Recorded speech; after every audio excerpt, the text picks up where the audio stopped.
सभी भाइयों को जय श्री राम।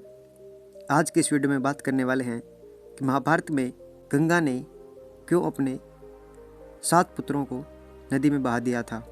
पुत्र की कामना से शांतनु के पिता प्रतीप गंगा के किनारे तपस्या कर रहे थे।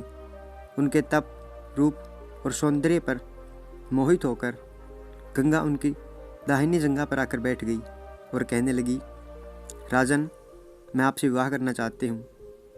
मैं जहन्नु ऋषि की पुत्री गंगा हूँ। इस पर राजा प्रतीप ने कहा, गंगे, तुम मेरी दाहिनी जंघा पर बैठी हो, जबकि पत्नी को तो वामांगी होना चाहिए। दाहिनी जंघा तो पुत्र का प्रतीक है, अतः मैं तुम्हें अपने पुत्र वधू के रूप में स्वीकार कर सकता हूँ। यह सुनकर गंगा वहाँ से चली गई। जब महाराज प्रतीप को पुत्र की प्राप्ति हुई तो उन्होंने उसका नाम शांतनु रखा और इसी शांतनु से गंगा का विवाह हुआ। शांतनु ने अपने पिता प्रतीप की आज्ञा से गंगा के पास जाकर उनसे विवाह करने के लिए निवेदन किया। गंगा ने कहा, राजन, मैं आपके साथ विवाह करने के लिए तैयार हूँ, लेकिन आपको वचन देना होगा कि आप मेरे किसी भी कार्य में हस्तक्षेप नहीं करेंगे। शांतनु ने गंगा को वचन देकर विवाह कर लिया। गंगा के गर्भ से महाराज शांतनु को 8 पुत्र हुए, जिनमें से 7 को गंगा ने गंगा नदी में ले जाकर बहा दिया। वचन के बंधे होने के कारण शांतनु कुछ नहीं बोल पाई। जब गंगा का 8वां पुत्र हुआ और वह उसे नदी में बहाने के लिए जाने लगी तो राजा शांतनु से रहा नहीं गया और उन्होंने इस कार्य को करने से गंगा को रोक दिया।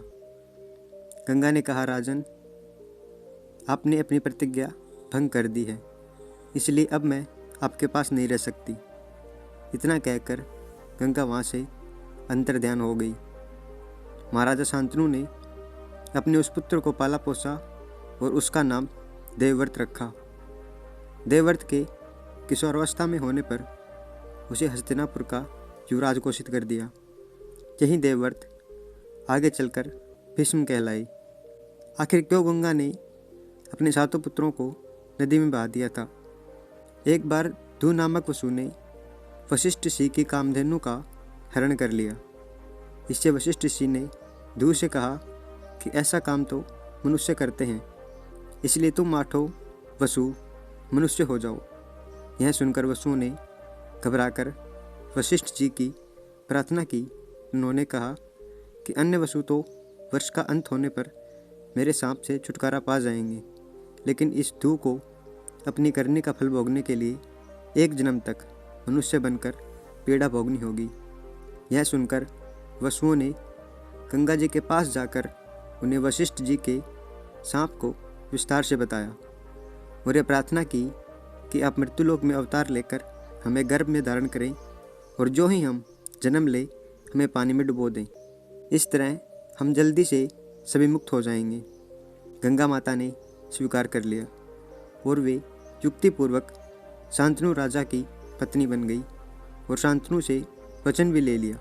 शांतनु से गंगा के गर्भ में पहले जो 7 पुत्र पैदा हुए थे, उन्हें उत्पन्न होते ही गंगा ने अपने पानी में डुबो दिया, जिससे 7 वसु तो मुक्त हो गए, लेकिन 8वें में शांतनु ने गंगा को रोककर इसका कारण जानना चाहा। गंगा ने राजा की बात मानकर वसुओं को वशिष्ठ के सांप का सब हाल कह सुनाया। राजा ने उसे 8वें पुत्र को डुबोने नहीं दिया और इस वचन भंगता के कारण गंगा 8वें पुत्र को सौंपकर अंतर्ध्यान हो गई। यही बालक ध्रुव नामक वसु था, जो अगले जन्म में पितामह भीष्म बनकर मनुष्य जीवन व्यतीत करने लगा। आज की इस वीडियो में बस इतना ही। अगर वीडियो अच्छी लगी हो तो अपने दोस्तों के साथ ज़रूर शेयर करें और हमारे चैनल को सब्सक्राइब करना ना भूलें। सदैव प्रसन्न रहिए। जो प्राप्त है पर्याप्त है, जिसका मन मस्त है उसके पास समस्त है। धन्यवाद।